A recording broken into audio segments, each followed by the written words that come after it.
यह हवेली राजा महाराजा के समय में बनाई हुई थी, लेकिन पिछले 18 सालों से इस हवेली में आज तक कोई भी रहने के लिए नहीं आया है। इच्छा होने पर भी इस हवेली में कोई भी नहीं रह पा रहा था, क्योंकि लोग का कहना था कि इस हवेली में भूत प्रेत का साया है।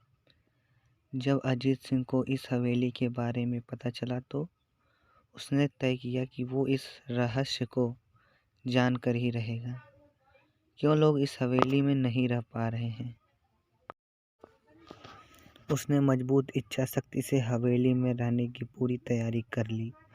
जब उसने हवेली के अंदर जाने के लिए पैर आगे बढ़ाए तो दरवाजे पे किसी अनजान व्यक्ति ने उसे रोक लिया और नज़दीक जाके बोले, कौन हो आप और किधर जा रहे हो? अजीत सिंह ने जवाब देने के बजाय उसने सामने से सवाल किया, जी आप कौन? मेरा नाम अर्जुन सिंह है और मैं यहीं पास में ही रहता हूँ। अजीत सिंह ने कहा, ओह अच्छा, मैंने सुना है कि यह एक भूतिया हवेली है और यहाँ कोई नहीं आ पाता, इसलिए मैंने इस हवेली में एक दिन रुकने का फैसला किया है। अर्जुन सिंह ने कहा, जी हाँ, आपने सही सुना है और आप भी अंदर मत जाइए। मेरी माने तो आप भी वापस लौट जाइए, यहाँ बहुत खतरा है। यह सुनकर अजीत सिंह खुश हो गया, जैसे उन्हें कोई लॉटरी लग गई हो। अर्जुन ने उसकी खुशी को देखकर बोला, आप क्यों खुश हो रहे हो? आपको तो भूत का नाम सुनकर डर लगना चाहिए। शायद आपको पता नहीं होगा कि मैं भूत प्रेत में काफ़ी दिलचस्पी रखता हूँ। अगर इस हवेली में भूत है तो मैं अंदर ज़रूर जाऊँगा और सारी सच्चाई का पता भी लगाऊँगा। इतना कहकर अजीत सिंह उस हवेली में चले गए। अंदर जाके अजीत ने अपनी बैग को साइड में रख दिया और हवेली के चारों ओर देखने लगा। सारे रूम भी चेक कर लिए। बाद में ड्राइंग रूम में जाके पीछे सोफे पर बैठ गया। उसने वहां बैठकर दारू के 2-4 पैक भी पिए। वहीं अचानक उस रूम में लाइट का एक बल्ब चालू बंद होने लगे, लेकिन अजीत ने उस पर ध्यान नहीं दिया। थोड़ी देर बाद दूसरा बल्ब चालू बंद होने लगा। फिर तो हवेली की सारी लाइटें चालू बंद होने लगी। यह सब देखकर अजीत अपनी जगह से खड़ा हो गया और संपूर्ण सचेत हो गया। अचानक उसके सामने एक छोटा टेबल हवा में उड़ने लगा। करीब 6 फुट हवा में ऊपर जाके गोल गोल घूमने लगा और बाद में अजीत की ओर तेजी से आने लगा। अजीत ने तुरंत ही अपनी जगह बदल दी और दूसरी ओर चला गया और वो टेबल वहीं जाके गिरा जहां अजीत खड़ा था। अजीत तुरंत समझ गया। उतने में सोफे की सीट उसकी ओर आने लगी। वो जल्द खड़ा हो गया और छलांग लगा के दूसरी ओर कूद गया, जिसके कारण सोफा दीवार को टकराया और अजीत बच गया।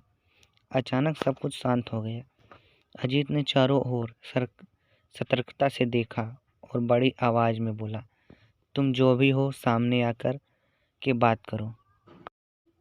वहीं एक बड़ी परछाई उसके सामने आई। अजीत ने उस परछाई को देखकर बोला, कौन हो तुम और क्यों मुझे मारना चाहते हो? परछाई, तुम्हारी भूल के कारण। अजीत, मेरी भूल? मैंने कौन सी भूल की? परछाई, इस हवेली में आने की भूल। मैं किसी को भी इस हवेली में खुश नहीं देख सकता। अजीत, लेकिन क्यों?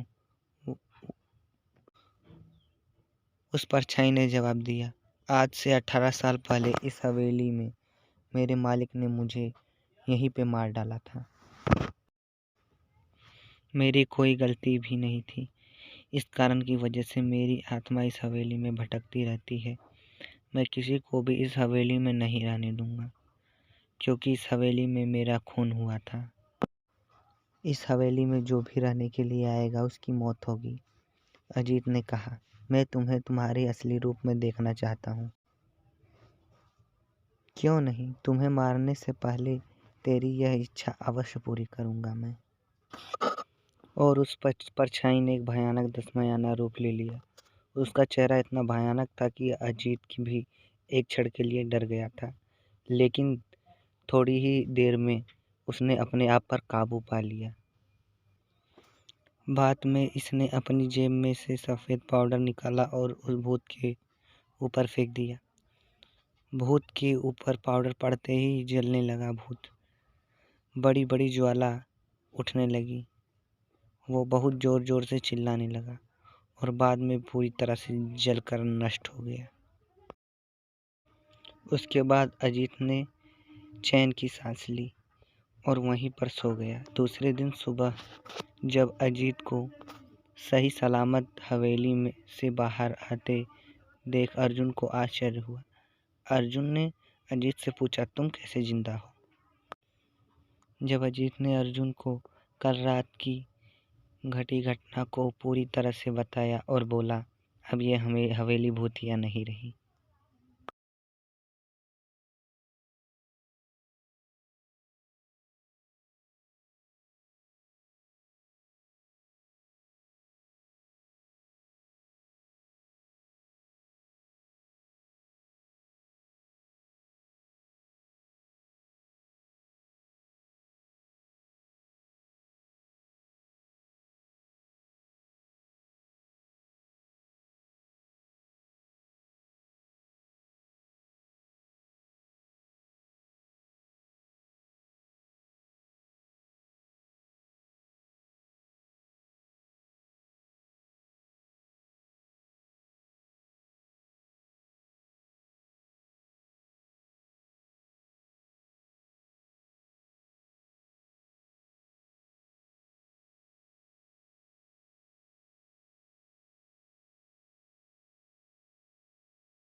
जब अजीत ने अर्जुन को कल रात को की घटना को बताया, पूरी तरह से बताया और बोला, अब यह हवेली भूतिया नहीं रही, और सब खुश हो गए।